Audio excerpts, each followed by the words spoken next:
Manchester United 3, Nottingham Forest 2. And after that first half, it was anything but an end of season game. That first half was dry, lacked quality, and had about as much movement at an old people's home on a good day. The only bit of quality come from Roberto Shawless. What a finish on the half volley.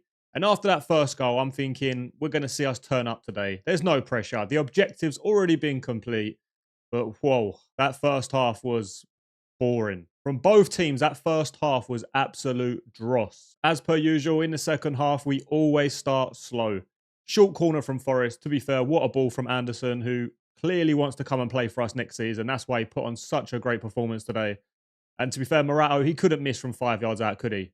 Here comes the controversy, though. Mbeumo was so bad in that game that he changed sports. He started playing point guard like we was playing b-ball. The Cameroon Steph Curry. Bit fortunate how it falls to Cunha, but he finishes it off nicely, puts us 2-1 ahead. And let's be honest, we was all sitting there thinking, if this doesn't count, we're going to be fuming. But the referee come to the right decision and we can all be happy. There's nothing wrong with my eyes. That's why I'm called Mullarkz Wonder. And then, of course, the moment we all wanted. And no, not the Mbeumo goal that bounced off his shin. Bruno's 20th assist. He should have broke the record today. He was unfortunate not to, but he's equaled the record. We've got one more game away at Brighton. Let's hope he can get one more just to break it for himself. He probably won't win much major titles of us, but if he can walk away with that assist record, he's got something to hang on to, eh? By the way, we don't care how Mbeumo scored. He's not been great the last couple of months, but he needed that goal. First goal in about 20-odd shots. But with all due respect, if today's performance for Mbeumo is anything to go by, it's why you watch football with your eyes and not just look at stats on the paper, because he stunk the place out in front of goal. He could have had a hat-trick easily with the chances he had. He had clear-cut opportunities over the bar, putting them wide. He hit the post after going around the goalkeeper. He generally could have had 3 or 4 today, but listen, he has been good for the majority of the season. His last couple of months, he's not been great, but listen, we've got over the line. We've got 3rd place. Objective has been complete. We've got Champions League football. Ever since Amorim left, this is what I kind of expected us to be. We had 1 game a week, and this is what I expected to happen, to finish in that top 4 convincingly and pretty comfortably as well. We can now go away to Brighton next week. Of course, I still want my team to win, but if we don't win, it doesn't matter. We finished 3rd. Not like that's a massive achievement, but we're in the Champions League. And for me now, I just want to hope the club is planning for next season to make sure that next season can go even better than this one. Hopefully the targets we bring in can hit the ground running. I mean, Anderson today looked like a player that would do well for us. But of course, we've got to talk about the current players we've got now. Casemiro leaving. How do we replace that guy? How do we replace him? So good in both boxes. The amount of goals we scored from set pieces. Again, this is where quality-wise next season we're going to have to be a lot better. We scored 21 goals from set pieces this season. Without Casemiro in the team, that's one less aerial threat, depending on who they're going to bring in. Obviously, Anderson's good, but he's not as good as Casemiro in the air. Obviously, he's going to have more legs, so we're going to be better in midfield in terms of off-the-ball stuff. But how do we replace Casemiro with that aerial threat with the goals? Hopefully, I'm wrong. Hopefully, it's like a Pep and Aguero situation where he says we can't replace him, and then Haaland comes in and is even better. Hopefully, someone comes in and is even better than Casemiro. But at the moment, it just feels like it's just not going to happen. And don't get me wrong, there was a passage in that first half as well where Nottingham Forest kept the ball for about 10 minutes. That's probably the only worrying thing I think about our team. I just think we give the other team too much of the ball for too long. It's not the only game this has happened in as well. There's a lot of games where teams can hold on to the ball against us for so long, where we need to be a little bit more like Arsenal and City, just so we can hold on to that ball a bit longer. Like, we just got to keep the ball. We need a bit more physical, athletic players. Obviously, if we do get Anderson or Tonali or someone like that, it's going to bring a lot more legs into the middle.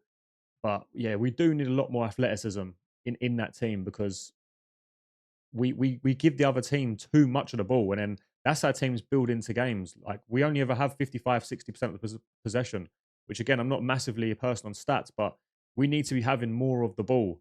If we end up losing games on counters after the other team having 30%, fair enough. But we do need to be a lot better. There's a lot of things we need to change for next season. There's a lot of players that are going to come in. There's a lot of players that are going to go. But just from Carrick's tenure so far, main thing was objective complete of what we wanted to do.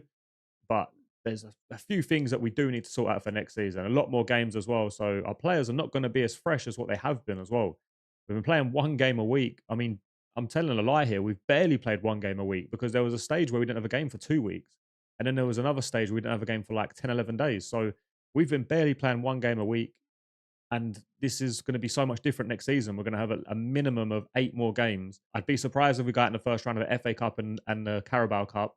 So realistically, we're probably going to have another 12 to 13 games. So we definitely the bigger squad. The signings that are coming in are going to have to be right. A lot of it comes down to PSR as well. How are we going to be able to fix that out? I know we're going to have obviously Rashford, Hoyland, Casemiro's leaving. There's probably a few more definitely going to be leaving. Malasia's gone as well. The wage bill is going to be better, but it just depends if the money's there to get the type of players we need and the quality as well, quality wise. Especially if we go and buy Anderson or Tonali, that's £100 million signing. If we've only got 200 million or 250, it doesn't leave a lot, especially in today's world. It's not a lot. But we'll quickly go through the team as always.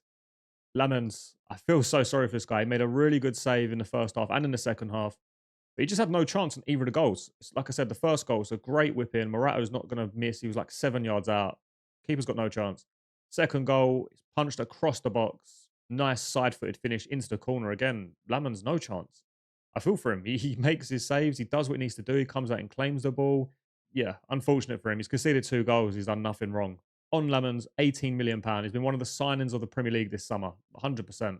To think how bad our goalkeeping situation was. He's come in and he's been, he's made 1 or 2 mistakes. But again, he's a young goalkeeper as well. So bright future ahead for him.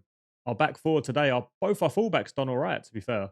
Obviously, Roberto Shawless with that goal. Again, I'm the first person to question him because for me, he's got so much quality and it's just, I know he's had his injury records. I think this season showed that he can only play 1 game a week. He has been consistently quite good this season, Luke Shaw. But for me, people like him and Maguire frustrate me because we don't get that all the time from them. Again, since Carrick's come in, Maguire and Shaw have been very good. We need them to be like that majority of the time. And too many times throughout their Manchester United careers, they've had bad spells. Everyone has a bad spell, but they've had so many. Martinez, again, he looks really good today. Back to his usual self. Obviously, he's always one of them players that when he first comes back from injury, needs a good run of games. That lot, to be fair, there was a couple of times he come out of position. That's how he nearly scored the first goal where he's just run off and Gibbs White's just run inside him. He's nowhere to be seen. Maguire's not checked his shoulder. Maybe may have been offside, but again, it's a good save from Lemons. So we're lucky we've got someone so good in goal. Our midfield 3, Mainu, Casemiro, Bruno. Again, we're very good today. Mainu's just always so composed on the ball. And that partnership between Mainu and Casemiro, we're definitely going to miss that because both of them work well off of each other. Casemiro goes forward. You always see Mainu just in behind. They'll always be able to just bounce the ball off of each other, little 1-2s, and just keep moving the ball under pressure. Like there's a real understanding of them two. And I really hope, and I'm pretty sure he had, Mainu's learnt so much off of Casemiro. I mean, we have to think about it. 5 times Champions League winner came to us when we was absolutely toilet. We was absolutely awful when he come. To see us how he's left us now, we're in a much better place. So again, hopefully Mainu can go on and start to perform into levels that Casemiro did for his career. And then, of course, our captain, Bruno, he equals the assist record today. Should have broke it with the chances he did create for us. You could see that he was proper trying to break it. Like, let's be honest, he was. But why not? What else has he got to kind of have? It's not like he's won a Premier League or we've won the Champions League or he's got that legacy to go off. He's got a few cups. Unlucky not to win Europa, obviously, but I hope he does break it for his own sake. For me, he is the PFA Player of the Year. He is the best player in the Premier League. That's what the award's about. When Luis Suarez won it, I'm pretty sure Man City won the league. When Gareth Bale won it, that was the last time we won the league. So he's the best player in the Premier League. Hands down, he is a level or 2 above everyone. It's clear. Obviously, Declan Rice and Gabriel will be in there. Obviously, I get it. They're going to win the league. But just because you win a league doesn't mean you win it. It goes to the best player. And I think the best player this season has been Bruno Fernandes in the Premier League. And then on to our front 3. I'm sorry to say it. Mbeumo and Ahmad again. These last couple of months have been really, really poor. Again today, Ahmad, he could have had an assist for Mbeumo. Obviously, Mbeumo put it over the bar. He's done that quite a lot of times. But even just in general, like for the goal, he just runs up to Anderson and gets rolled. And then he just spins and then just whips in a ball. Like, what are you doing? You're 2-on-1 anyway. Just hold him there. Just delay him. Just delay him. And then if that pass goes somewhere else, then we can't complain. But I'm not saying it's his fault for the goal, but it's just silly little things. Just quality-wise, him and Mbeumo today were not very good. They were poor. However, Cunha on that left-hand side, again, since the start of the year, he's been so much better. Scoring goals, getting assists. His performances have always, always, always been there. The talent's there. The ability's there. We can give him the ball in any situation. He drives us up the pitch. He is a quality player. But the other two have just really, really dropped off.